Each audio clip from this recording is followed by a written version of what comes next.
6, verso 19 ao 28, e depois os versos 39 e 40. Assim nos diz a palavra de Deus. Lembra-te da minha aflição e do meu pranto, do absinto e do veneno. Minha alma continuamente os recorda e se abate dentro de mim. Quero trazer à memória que me pode dar esperança.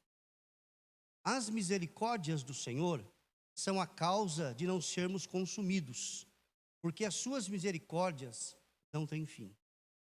Renovam-se cada manhã. Grande é a tua fidelidade. A minha porção é o Senhor. Diz a minha alma, portanto esperarei nele.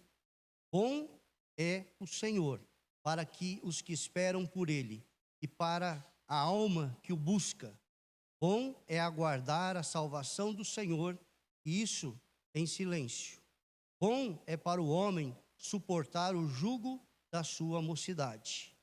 Assenta-se solitário e fique em silêncio, porquanto esse jugo, Deus pôs sobre ele. Agora o verso 39 e o verso 40. Porque, pois, se queixam o homem vivente, queixe-se cada um dos seus próprios pecados. Esquadrinhemos os nossos caminhos, provemo-nos e voltemos para o... Bem, vamos estar orando? Senhor Deus e Pai, nós temos a Tua palavra, ó Pai. E agora pedimos que o Senhor abra os nossos olhos, ó Pai. Os nossos olhos físicos, Senhor, mas principalmente os nossos olhos da alma, ó Deus. Para que, Senhor, abrindo essa janela, Pai, possa entrar, Senhor, a luz do Senhor, ó Pai, iluminar no mais profundo do nosso ser, para que possamos entender qual é a vontade do Senhor. Nós pedimos e te agradecemos em nome de Jesus. Amém. Nós adentramos ao mês de setembro. E no mês de setembro, é o mês que nós chamamos de Setembro Amarelo, onde existe aí uma campanha ampla pela prevenção do suicídio. Nós estamos observando uma explosão de doenças mentais, doenças emocionais, principalmente nesse pós-pandemia. Sabemos que muitas pessoas perderam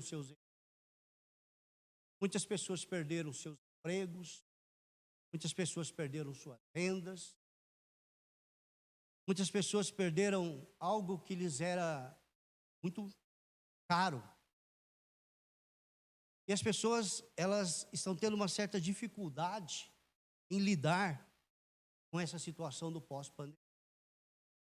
Nós vemos aí uma violência exacerbada, nós vemos aí uma falta, muitas vezes, de empatia pelas pessoas. A violência está campeando em todos os lugares, né? A desinteligência aí se expondo a cada dia. Vivemos uma situação muito difícil. E o texto aqui é um texto também que foi composto numa situação muito difícil. Lamentações, ele é uma poesia. E geralmente a poesia, ela nasce sempre a partir de uma tragédia. As melhores músicas, elas foram compostas após experiências difíceis e experiências amargas, fizeram as pessoas sofrerem, e elas acabam se transformando em belíssimas canções, em belíssimas poesias. Aqui o profeta, quando ele compõe esses textos, ele está diante da cidade de Jerusalém, diante das ruínas das muralhas de Jerusalém, que havia sido devastada pelos babilônios. E olhando ali por aquelas ruínas de Jerusalém, ele então compõe Lamentações. Lamentações, a maioria dos seus versículos era composta, capítulos, de 22 versículos, que correspondem as 22 letras do alfabeto hebraico, né? Somente o capítulo 3 que nós lemos, ele é composto, quem está com a Bíblia aberta aí, de quantos versículos? Senta aí? 66. Os outros têm 22. Engraçado que o capítulo 3 vezes 22 dá 66. Né? 66 versículos aí. Esse texto é o único capítulo aí que nós temos com 66 versículos. Então ali o profeta, ele compõe esse texto. E ele começa dizendo assim: lembra-te da minha aflição, do meu pranto, do absinto e do veneno. Ele aqui, ele evoca uma coisa que somente os seres humanos são providos, é de memória. Somente nós temos memória. Os animais, eles não têm memória. O ser humano tem memória. E é por isso que nós sofremos emocionalmente, muitas vezes fisicamente, mentalmente, porque nós temos memória. Quem tem memória tem história. E quem tem história acaba sofrendo pela sua história. Nem sempre a nossa história, ela é um mar de rosas. Há muitos capítulos, há muitos eventos que são traumáticos na nossa história. E ali então, o profeta, compondo, ele diz assim: lembra-te da minha aflição. Lembra-te do meu pranto, isso é, do meu choro, do amargo, do absinto e do veneno, que são as lembranças tristes e traumáticas da vida. E ele fala assim, muito mais no versículo 20: minha alma continuamente as recorda e se abate dentro de mim. Então ele diz que essas memórias, essas lembranças, esses traumas estão continuamente na sua memória, porque ele se lembra continuamente delas. Ele não consegue se afastar desses pensamentos ruins, desses pensamentos que trazem dor e que trazem sofrimento. Ele as recorda. Por mais que ele não queira, eles estão presentes. E essa é a experiência que nós temos. Quando você está passando aí por um episódio triste, de preocupação, de dor e de sofrimento, ele sempre vai aflorando. Principalmente aqueles momentos em que você está sozinho, no silêncio, eles teimam em aparecer. Eles teimam em se apresentar. E essa alma, que ele está dizendo aqui, a nossa alma, relembrando esses eventos, ela se entristece e ela se abate dentro de mim. Mas espera aí, isso tudo vai me levar a um processo de depressão, porque constantemente eu vou estar me lembrando desses eventos traumáticos, eu vou chorar, eu vou me sentir amargo, eu vou me sentir envenenado, eu não consigo tirar esses pensamentos recorrentes da minha mente e eu vou me abater. Mas será que é isso que eu quero para a minha memória? Será que é isso que eu quero para a minha vida? Será que é isso que eu quero para a minha história? Aí o salmista fala, não, eu preciso mudar isso. Preciso inverter isso na minha mente e no meu coração. No verso 21 ele diz, quero trazer à memória o que pode me dar. Quero trazer à memória não os eventos, não aquilo que me causa tristeza, não aquilo que me abate, não aquilo que me destrói. Isso eu já tenho. Eu quero trazer à memória aquilo que me pode me dar esperança. E aqui ele vai responder. O que é que pode me trazer esperança? O que me pode substituir a angústia, a dor, o sofrimento por esperança? E ele vai dizer aqui pelo menos 4 coisas desse texto. Primeiro, no verso 22. As misericórdias do Senhor é a primeira. Aqui ele não está dizendo a misericórdia do Senhor. Ele está dizendo no plural. Ele está dizendo as misericórdias do Senhor.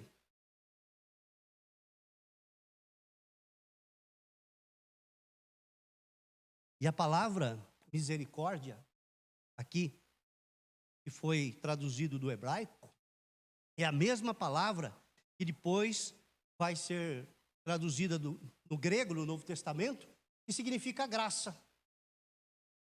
Misericórdia lá no Velho Testamento e graça no Novo Testamento. Então, o primeiro ato aqui, pode trazer a memória, que pode dar-nos esperança, é as misericórdias do Senhor. A graça de Deus. Por quê? Ele vai responder. As misericórdias do Senhor são a causa de não sermos consumidos. Nós só não somos destruídos, consumidos, pela misericórdia do Senhor.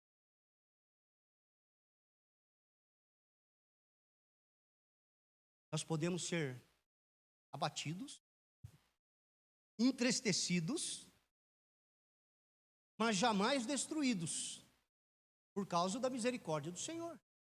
Ela que nos dá essa garantia. Mas ela vai muito mais além.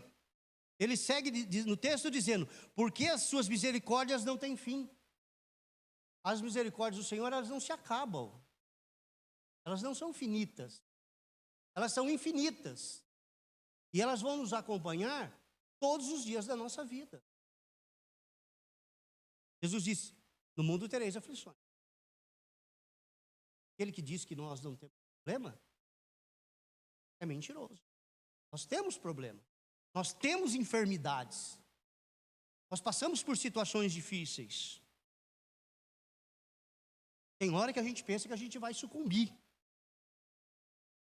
Mas quando a gente está mais lá no lamaçal, lá no fundo do abismo, a mão de Deus nos resgata, nos tira, por causa das suas misericórdias. E nós não perecemos, nós não somos consumidos, nós não somos destruídos, porque as suas misericórdias não têm fim. Elas se renovam cada manhã. Elas se renovam a cada manhã. Às vezes você é tão chateado, né? Passou um dia tão difícil. Chora o dia inteiro. Chora por qualquer coisa. Aí você pega, vou dormir. Aí você acorda outro dia completamente diferente. Por quê? Porque as misericórdias do Senhor se renovam cada manhã.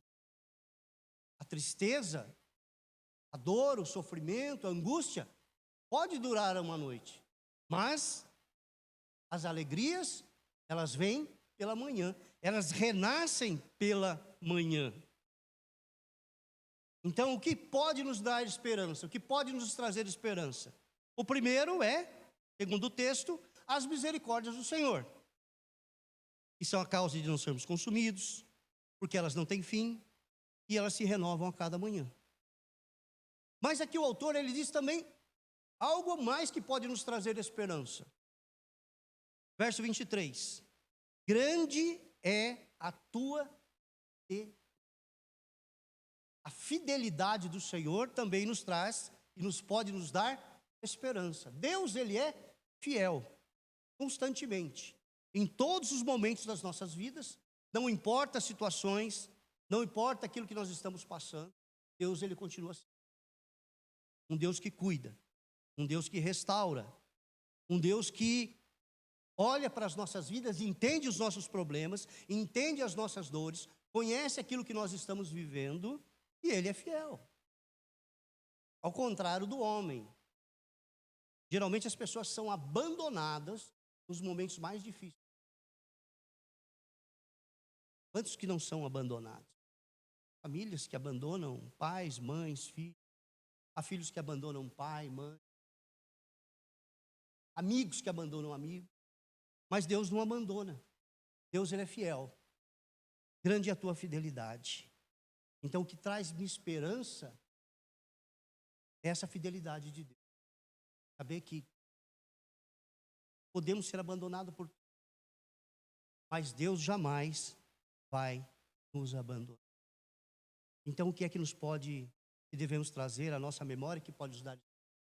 Primeiro, as misericórdias do Senhor. Segundo, a fidelidade do Senhor. E o terceiro aqui está no verso 24. A minha porção é o Senhor. A minha herança é o Senhor. Olha para você. O que você tem na vida? Tem carro, você tem casa, você tem família, você tem bem, você tem dinheiro. Você pode ter um monte de coisa. Mas isso não vai adiantar nada. Isso tudo você não vai levar com você. Tudo vai ficar. A única coisa verdadeira que nós temos, que vai para a eternidade, é Deus. Essa é a nossa herança. Ele é a porção. É Ele que vai nos acompanhar em todos os momentos dessa vida e na vida futura. A presença maravilhosa desse Deus nas nossas vidas. Então, as misericórdias do Senhor, a fidelidade, a porção do Senhor aqui, que é a herança do Senhor, tudo isso, trazendo à memória, nós vamos conseguir tirar as coisas ruins do nosso pensamento, da nossa alma, que nos traz tanto sofrimento. Mas também, fora as misericórdias, a fidelidade, a herança do Senhor, o verso 25 fala sobre a bondade do Senhor. Que é algo mais que a gente precisa trazer à nossa mente. Verso 25. Bom é o Senhor. Bom é o Senhor.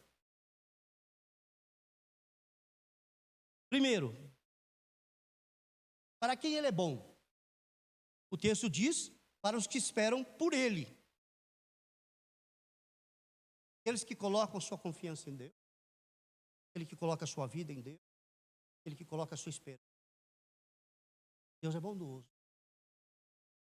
Deus é um Deus amoroso. Deus é um Deus que está olhando para Ele. Para a alma que o busca. Ele está dizendo do nosso ser, da nossa alma, que anseia desesperadamente pela presença de Deus. E aqui nós temos os três bons, né?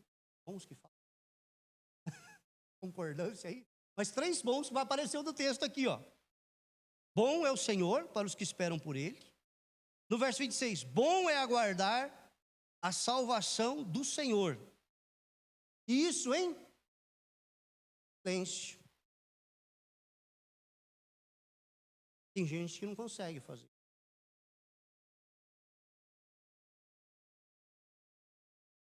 Tem umas lembranças traumáticas. Quando minha avó morava em fazenda, era o dia que eles iam matar porco. Eu ficava desesperado de ver os berros do porco. Tinha dó do porco.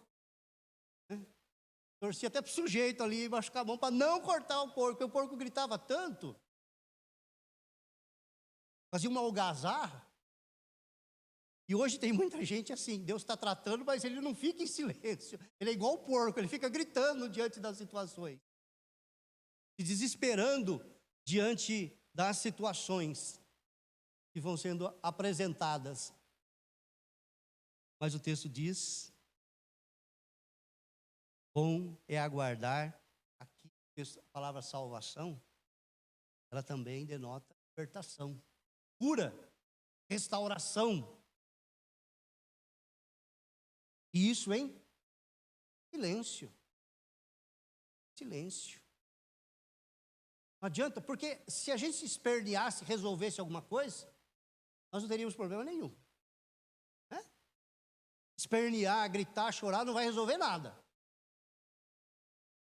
E o texto aqui, ele ensina essa terapêutica de Deus aqui, nessa terapia aqui, né? Aguardar em silêncio. E o terceiro bom aqui. Bom é para o homem suportar o jugo da sua mocidade. Homem aqui não é a questão do gênero, né? Homem, masculino. Ele está dizendo homem e mulher. Ser humano. Suportar o jugo na sua mocidade. Assente-se solitário e fique em silêncio, porquanto esse jugo Deus pôs sobre ele. E esse jugo, aqui não vai nos remeter ao lembrar-se da minha aflição, do meu pranto, do absinto e do veneno. Porque Deus está tratando com nós. Então isso nós conhecemos. Se pudéssemos dar oportunidade para cada irmão vir aqui na frente e dizer se ele está passando por uma aflição, mas se ele já passou por uma aflição, qual foi a experiência que ele teve, vai ver que todo mundo teria uma história para contar.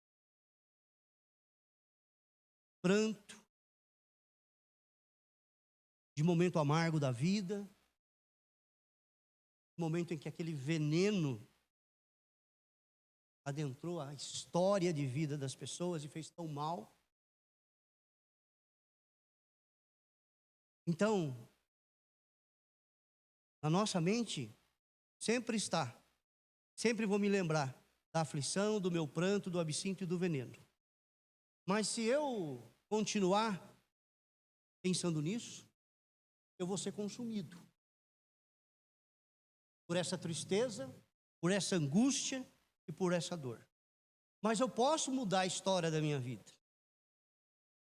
E a receita está no verso 21. Quero trazer à memória o que me pode dar. E o que é que pode me dar esperança? As misericórdias do Senhor, a fidelidade do Senhor, a herança do Senhor e a bondade do Senhor.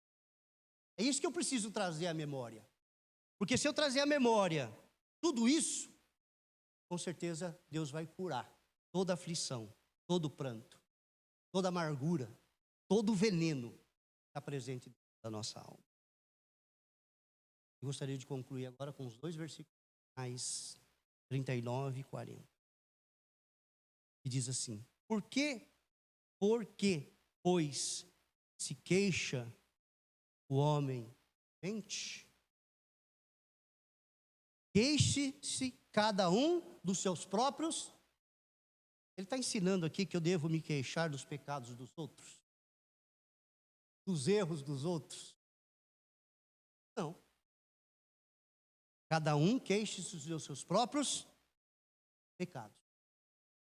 Cada história ela é única. Cada sentimento ele é único. Cada um tem que trabalhar com aquilo que está dentro do seu. Posso estar até trazendo esses versículos para a gente. Mas eu quero dizer que esses versículos ele é para a minha vida. Não estou falando para a vida de ninguém. Estou falando para a minha vida, porque ele faz diferença na minha vida. Mas se ele estiver fazendo diferença na sua vida, se aplica isso.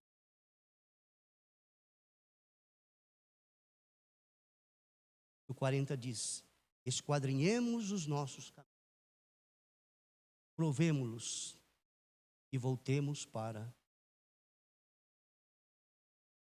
O que é que nos pode nos dar esperança nesse tão difícil? Jesus, ele é a única esperança. A esperança aqui, ela não é um sentimento. A esperança aqui é uma pessoa. Essa pessoa é o nome. Essa pessoa é. Então, nessa tarde, eu gostaria que pudéssemos deletar toda a tristeza, toda a angústia das nossas vidas. Nos apropriarmos das bênçãos maravilhosas, das misericórdias, da fidelidade, da certeza que pertencemos a Deus, que é a nossa herança, e da bondade do nosso Deus. É tempo da gente fazer uma faxina na nossa. fazer uma sessão de descarrego mesmo, nas nossas vidas e nos nossos corações, na nossa alma. Descarregar tudo aquilo que tem atrapalhado a nossa vida, que tem roubado a nossa alegria, que tem roubado o nosso contentamento. Fazer uma faxina completa em nossas almas. Que Deus, na sua graça, poder e misericórdia, possa nos trazer à memória, possa nos fazer lembrar das misericórdias do Senhor, da fidelidade do Senhor, a minha porção, a herança do Senhor, e principalmente do Senhor para com as nossas vidas. Um hino muito antigo que a gente cantava.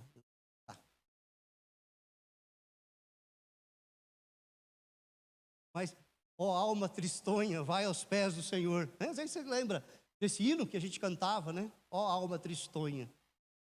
Que a gente possa colocar todas as nossas tristezas aos pés do Senhor. Bem, Deus possa